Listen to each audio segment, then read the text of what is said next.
As you think, so shall you be. 7 little words that I think are perhaps the most important things that we can learn and master in our lives. This old proverb notion that I become what I think about all day long. And once you know that what you think about is what expands, you start getting real careful about what you think about. You don't allow your thoughts to be on anything that you don't want or that you wouldn't want to have manifest or show up for you in your life. If you want to know the difference in people's lives, it all comes down to what are the things that are must for you versus shoulds. So let me tell you this. We said to have an extraordinary life, you got to have an extraordinary psychology, right? Extraordinary psychology means you got to live in an extraordinary state. To be in an extraordinary state, you got to condition your nervous system, your body, your physiology and focus to be at their best. Do you agree with this? Yes or no? Then to do that, though, you can do that. Why doesn't everybody? Not because you can't. We all have the ability. It's because of our standards. Life will pay whatever price you ask of it.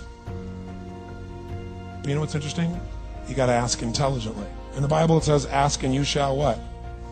Yeah, pretty good formula. You ought to look into it. But you know what? It says ask and you shall receive, but I'm sure it meant ask intelligently. I'm sure that's what God meant. I'm sure he didn't mean bitch and you will receive. Whine and you will receive. I don't think that was the instruction. Now, if you were going to ask intelligently, there might be 5 elements of that. Number 1, you'd have to ask specifically, wouldn't you? We wouldn't ask in a general way. People do that all the time. They go, I want more money. Fine, here's $1. Get out of here. Very often, you're getting what you're asking for. You're just not aware of how general you're asking. Clarity is power. The more clear you are about exactly what it is you want, the more your brain knows how to get there. Your brain is a servo mechanism. It's like a bomb. Those bombs, those missiles, they have a servo mechanism. So if the target moves, it knows what the target is, it follows it.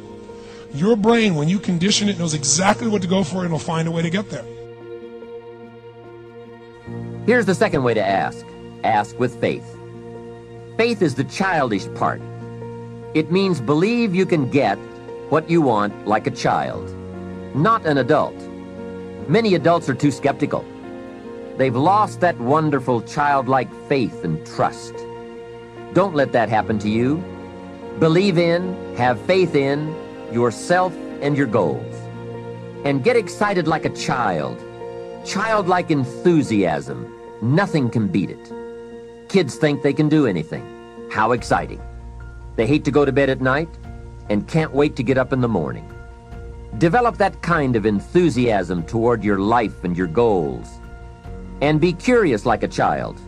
Kids can ask 1,000 questions.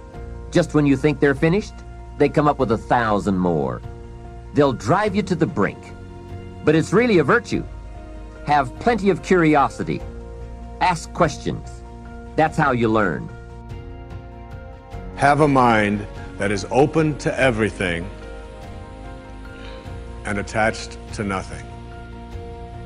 One of the central principles of my life is that no one knows enough to be a pessimist about anything. And that each and every one of us, when we close our mind to what is possible for us or what is possible for humanity, closes off the genius that resides and lives in each and every one of us. Having an open mind doesn't necessarily mean finding fault with all of the things that you've been taught by others. It means opening yourself up to the potentiality and the possibility that anything and everything is possible. The next thing that's important to know, yes, it's possible that you can choose your future and direct the course of your life as you run toward your dream.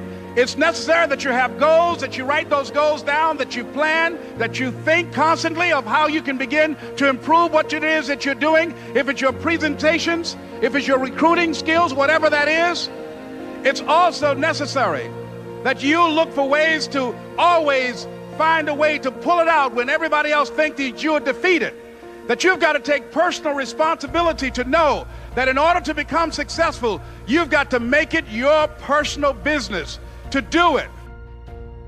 I think a tremendous amount of what you might regard as shadow integration, which in the parlance of behavioral psychologists would be something like assertiveness training, right? It's training in how to stand up for yourself and for your, let's say, for your better self, which would be the self that you could use productively over a medium to long period of time that would be of use to you, but also of use to people around you. So it's a self that's bounded by the necessity of taking care of yourself, but also simultaneously taking care of the people around you. Information combined with emotion becomes a long-term memory, right? The state that you learn something and the mood and the feelings that you learn something in gets attached to what you want to learn. Also, it's going to motivate you to use it more often. If you learn, because here's the thing, learning is not a spectator sport. Learning is not a spectator sport. I'm going to give you 6 keys to learn anything faster. You can write these down. I want you to remember, be fast. Be fast. 6 keys to learn any subject or skill faster. Now I want you to think about, if you could learn any subject or skill faster, what would it be? Outside of learning how to learn. After learning how to learn, what subject? What are you interested in? Languages, very good. What else? Computer science, good. What else?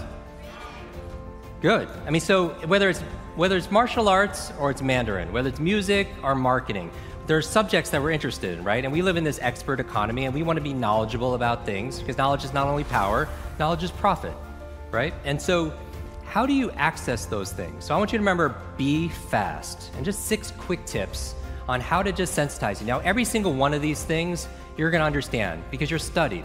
And me as your super brain coach, if you will, I want to be your personal trainer for your brain, for your mind. I want to make it faster, sharper. And not everything I'm going to say is going to be something that's brand new. But if I maybe say it in a different way and you control your state, because going back to Stan, when I said responsibility, you know, with great responsibility comes great power. The most important thing to be responsible for is how you feel. Does that make sense? And who controls how you feel? How many people are feeling pretty good right now? Yeah, and notice that these kind of things, you know why? Metaphorically, I look at you more like a thermostat than a thermometer. Is there a difference between a thermometer and a thermostat? Yes or yes? A thermometer does what? What does a thermometer do? What's the function? Yeah, it takes the temp, it reflects and it reacts to the environment. Is that true? It just reacts to the environment. And we are sometimes, you know, we're thermometers. We react to the weather, if we're honest, the economy, to politics. We react to how people treat us sometimes. But is there a gap between how someone stimulates us and how we respond? Do we have choice? Yes or yes? The difference between a thermometer and a thermostat, though, is a thermometer reacts to the environment. What does the thermostat do, though? Yeah, it regulates, right? It helps manage. It sets a standard or a vision or a goal. And then what happens to the environment? It raises to be able to do that. Is there a difference? Yes or yes? And so that's where we're going back to responsibility. When we're talking about being responsible, the ability to be able to respond is...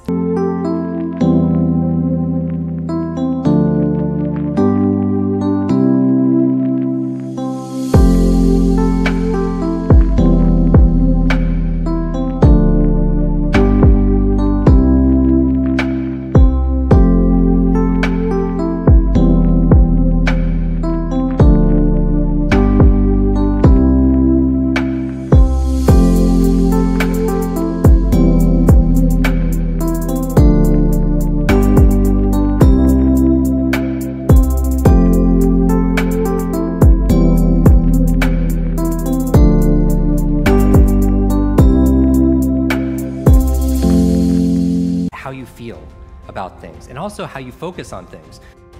You give yourself freedom to eat whatever you want, are you going to get healthier?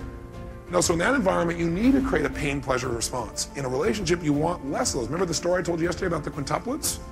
You got to make sure you don't have too many rules, too many musts, or you're going to be in pain. And the more musts you have in your office, the more pain. Now, certain musts are needed because, see, we all need a context. We all need some limits to have value in our lives. See, this juice might be really tasty, but I need a glass in order to drink it. Because otherwise this juice would drop between my fingers, so I need limits. Is that true? I definitely need limits. Because without the limits, I can't enjoy the juice of life. So some people say, I want no limits. That's not what you want. You just want to intelligently design the limits so that they add value so you can be able to taste more of life. But you don't want to have no limits. If you have no limits, you don't get to have the juice. And you don't want to have, a glass that's this thin, or you're not going to be able to put very much juice in it. You follow me? So it's a delicate balance how you use rules and how you utilize them really to make a relationship work. So I was talking to him and I said, look, you got rules that make it so you can hold this much juice. That's why you don't have any friends. Now you don't want to make it out like this. Maybe you want to broaden it a little bit. He felt bad about it because he didn't even realize those were his rules. He said, well, I really do consider you my friend, but sometimes I question if you're my friend because you don't call me all the time. And I said, you know what? I don't call anybody all the time except my wife and kids because that's the way I live. Because where I am, I'm there. I work all day, all night. I give my all. I said, but when I'm with one of my friends, I'm there forever. You ever need me, you call one call and say, I need your help. I'm there. That's it. So what I try to do is help him expand his rules. So we need to do that in your office. So the question I'm going to ask you to write the answer down to is the following.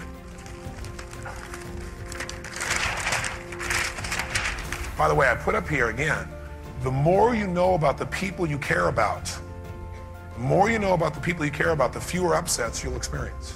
Does that make sense? The more you know about the people you care about, the fewer upsets you're going to experience because you'll say, oh, that's right, that's their rule. They want to be respected.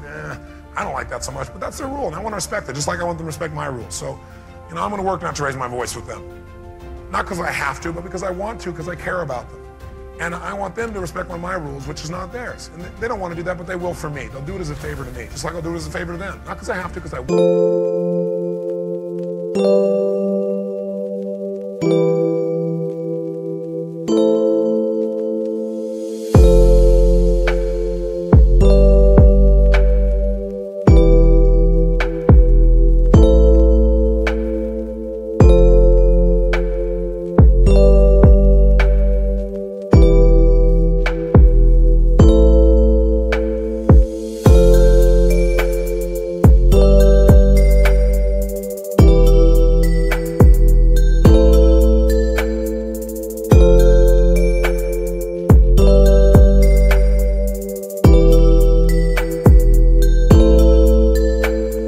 Because I got a bridge with this person I care about. What keeps people connected from feeling loved all the time or feeling connected? I wrote down really 5 things. Number 1 is rules, and that's what we're touching on right now. People have different rules, and that keeps them from having the same reality and creates a lot of pain. 2 is assumptions as to what things mean. The other thing that destroys relationships is people going around assuming, well, they did this and that means this, rather than clarifying like you've been taught to do. The third thing that keeps people who really love each other from being together is style. See, some people's style makes the other person feel uncomfortable because the other person's rules are you never use that style. For example, some people talk really loud and fast all the time, and talking loud and fast is not part of that other person's style. The other person likes you to talk more soft and quiet and gentle. Because if you talk loud like this, that means to them you really don't care or you're obnoxious. Because if you're intelligent, you talk like they do. Or it might be intensity. Some people, even if you talk quiet, they don't like somebody who's intense all the time. If you're intense, they don't like you. They like you, they just don't like your style.